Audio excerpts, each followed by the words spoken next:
And I really want to sort of share an interesting thought about the rise of un-cachable content. What is that? What do I mean? And hopefully it will get you thinking about, I think, quite an interesting industry challenge that we will face very, very soon.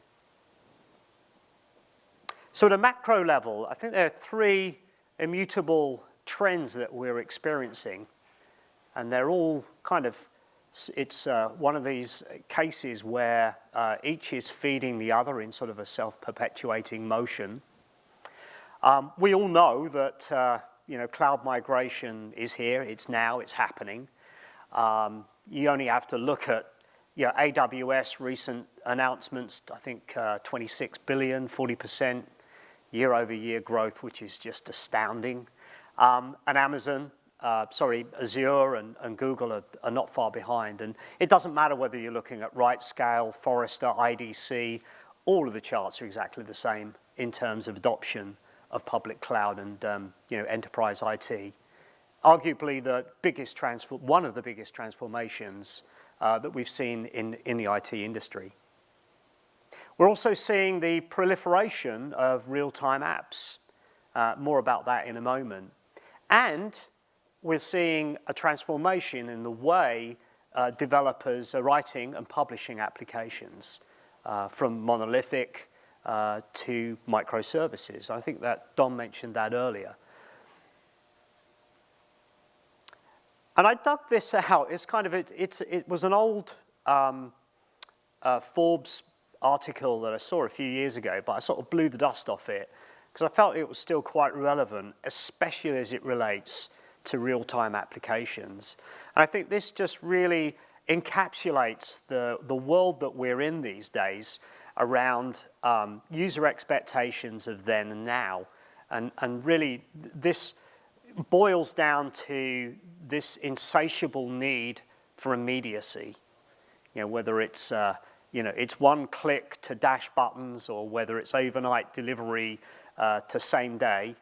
All of them are really, I think, underpinning this massive trend that we're seeing in the industry towards real-time and apps and the proliferation of real-time apps.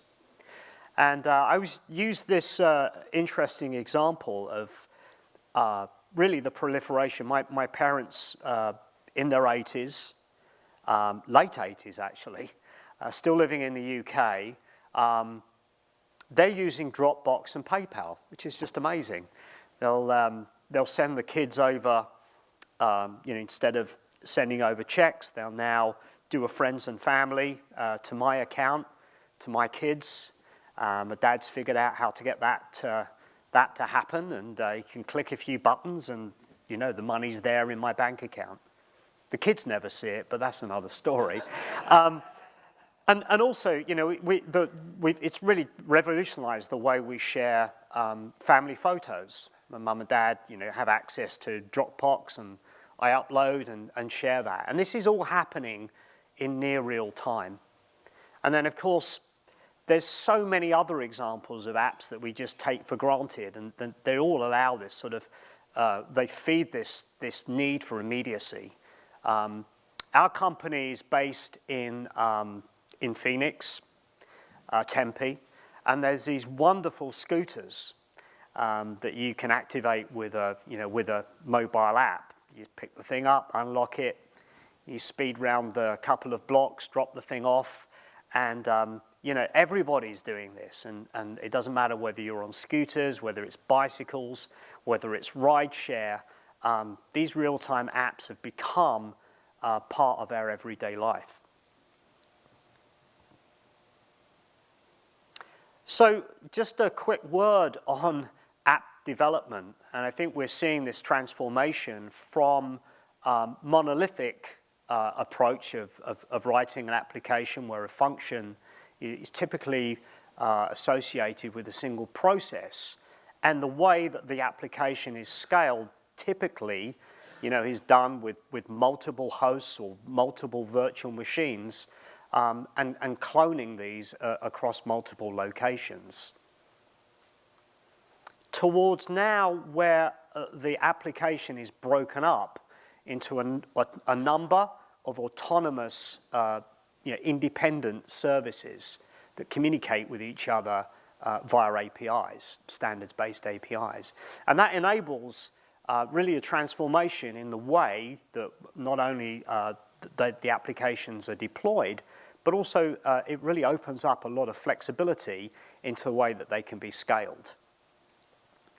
And again, we talk about it all the time. We see folks talk about Docker and Kubernetes, and that's now becoming really, a prolific way of, publishing applications in the public cloud.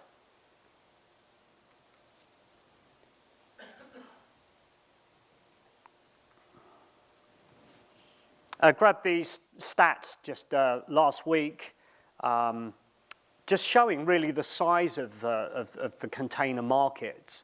Something like 2 billion, 2.7 billion in 2020, going up to 4 billion by 2022. I think this is actually quite conservative. A colleague of mine showed me another report, just didn't have a chance to update the slides, but that was showing something like 7 billion by 2025. Again, this was by 451 Research. But developers are struggling with publishing in containers, and one of the biggest challenges is around the lack of expertise. So 53-ish% of organizations that were questioned, cited this as their main concern. So although we have organizations like AWS that will offer elastic Kubernetes services, we've got companies like DigitalOcean, there's still, I think, a skills gap around publishing containers and making them scale, and all of the underlying infrastructure that's required to really operationalize them. So I'm particularly interested in what I would call location-enabled apps, and I already mentioned scooters, because I think they're really fun, and obviously the bicycles that pretty much every major city has now, carpooling, ride sharing. I think is a particularly interesting app. And it's interesting from an infrastructure perspective, and if you think about what's going on under the covers, it's quite complex. You sign on to, I'm going to use Uber as an example. I'm here in Midtown and I want to get a ride down to Penn Station. First thing is I'm beaconing my location to a number of drivers that are in close proximity. One of them is going to accept the ride. I need to know how long it's going to be before that ride arrives here in Midtown at the Hilton, and I can see that, and there's an update in real time on a map that's part of the application. And once I'm in the car, then it suddenly switches to, I'm now interested in, I've got a train to catch, how long is it going to take me to get to the station? And again, I can see that in real time. And there's a lot of beaconing that's going on behind the scenes every few tens of milliseconds. There's a beacon coming from my smartphone to the back-end application, and back again. And there's a lot, it's a very, very chatty protocol. And it has to be because there's so much going on behind the scenes. And if you think about this, it's something that's very, very localized. I use the example say if I'm in Sunnyvale, California, and I hail a ride, then if you think about it, if those beacons need to travel, across the US to the back-end application that's hosted in, say, AWS in Ashburn, Virginia, that's 70 plus milliseconds one way. And if you're beaconing every 10, 20 milliseconds, that serialization, across the country can have a negative impact on the user experience.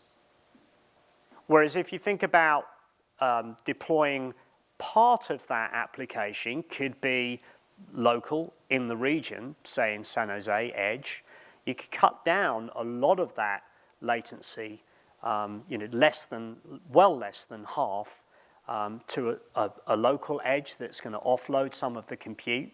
And there can still be some back-end communication to the centralized, to the back-end services that maybe are not so delay sensitive. And we know it's not just a US, UK thing, but apps really only survive if there's a good user experience. We don't hear about apps that fail from a performance perspective because users just simply delete them and they move on. There's so much choice these days. So let's think about this. I've spent last 10-ish years involved in CDN, and there's been some amazing advancements in improving communication from edge to origin for uncachable content. TCP optimizations, persistent connections, multiplexing, all sorts of tweaking that's happened in many of the CDNs, and I think they all do an excellent job. But you kind of reach a point where you kind of hit terminal velocity. If every call that goes to the CDN edge has to go back across to an origin, there's not really much you can do to circumnavigate the speed of light and the number of router or switch hops between those two. So by and large, I think CDNs have done a great job there, but they've probably gone as far as they can go. And if you think about their history, they really were designed for static content delivery. There's images, whether it's Cascade style sheets or whether it's code, and that's really what they were optimized for. And they've been adapted really for the dynamic use cases, but they can only go so far. What's really needed now is a new type of platform, a platform that's designed to deliver real-time applications. Very, very similar to what the CDN has done for websites. Think of the notion of an organization that has a website. You wouldn't even think about scaling up Origin service today. You would hand that, the URL over to a CDN. You would do some, configure. You would hand over the DNS. You create a configuration file that would determine caching rules, etc. And think about that now from an app perspective. Something is needed. A platform is needed for the app developer to publish that application to a CDN-like service that will offer many of the same global reach, global scale, security, synchronization that a CDN provides for content. So the main pillars of such an edge platform, there are really 4 of them. The first and foremost is really the ability to be able to support containers and run them independently at the edge. And that's a Docker-based container with modified Kubernetes for the orchestration. And it's being able to place those containers where and when they are needed based on user demand. So you'd have an intent-based policy that might say, I want to be able to provide 100 milliseconds or 150 milliseconds round-trip delay for around 95 percentile of my user community. And based on that intent-based policy, the service would then instantiate a container where and when it's needed based on user demand.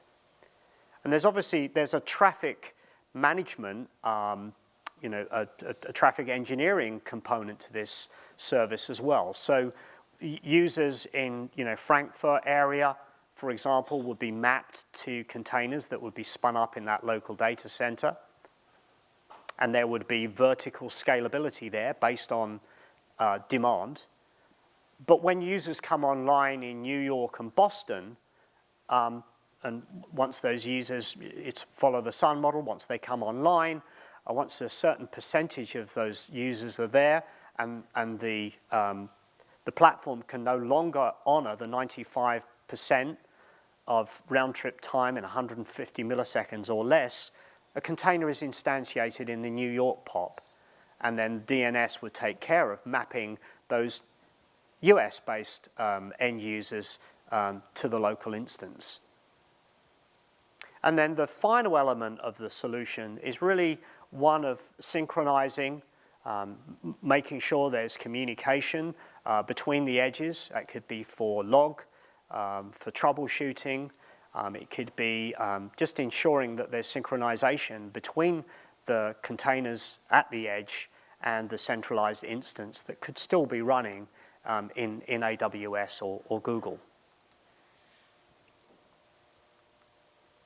So think of a world where we would have still the many aspects of the application running in the cloud as it does today, but the elements that really dictate latency, user experience, those as microservices would be published in containers and dynamically run at the edge. And you see an example here of, really we would call this a cloud augmentation strategy. Certainly don't expect this to replace what folks are doing in the public clouds today, but it would augment for applications that are extremely chatty, those that really demand extra low latency where milliseconds really matter. Elements of those applications would be run at the edge. I'm showing 6 edges here augmenting what's going on in the public cloud. So that was a quick whistle-stop tour of my main material. I try to get it done in 20 minutes and keep us on track. Any questions or comments just before I hand over to the next presenter? Great. One here. So you talk about running containers on these edge applications for chatty apps and things like that. What about running the containers in your core network? Are you looking at doing that for your own internal management? We are looking, there's a couple of use cases that we are currently evaluating, especially for the CDN use cases that have high elasticity, things like live streaming, live events. So we're certainly looking at ways of augmenting our existing infrastructure, which is more static, with elements of our infrastructure that are more dynamic. So yeah, we're certainly looking at that for live streaming. Is what you're proposing a multi-tenant, then containerized service that you're going to provide so that people can run their own applications at the edge? Absolutely, yeah. The idea being is that you would publish your application to our platform, and then we would take care of determining where the containers are instantiated. How are you handling security concerns on that as far as bleed over into other containers and isolation and that kind of thing? Yeah, I mean it's beyond this discussion here, but yeah, certainly can share some information with you. But yeah, we've got a very secure environment. We've got ways of doing encryption on persistent store at the edge. We've got TSL encryption with ways of distributing licenses and certs out to all the edges. So yeah, there's certainly a very well thought out security model to go with it. Great, I love it. I'm speaking right after you, so that's why I'm asking this. That was a plug. I'm really glad, actually, Neil, because I for a long time said that the CDNs were really the first clouds. Yeah. And it's strange how now they've learnt so much from public cloud models, the centralized public cloud models, that they're starting to offer those types of services deeper into the edge. I think this is very much the future of CDN. So that wasn't really a question, that was just more of an observation. Thank you. So anyway, can we have a round of applause for Neil, please? Thank you.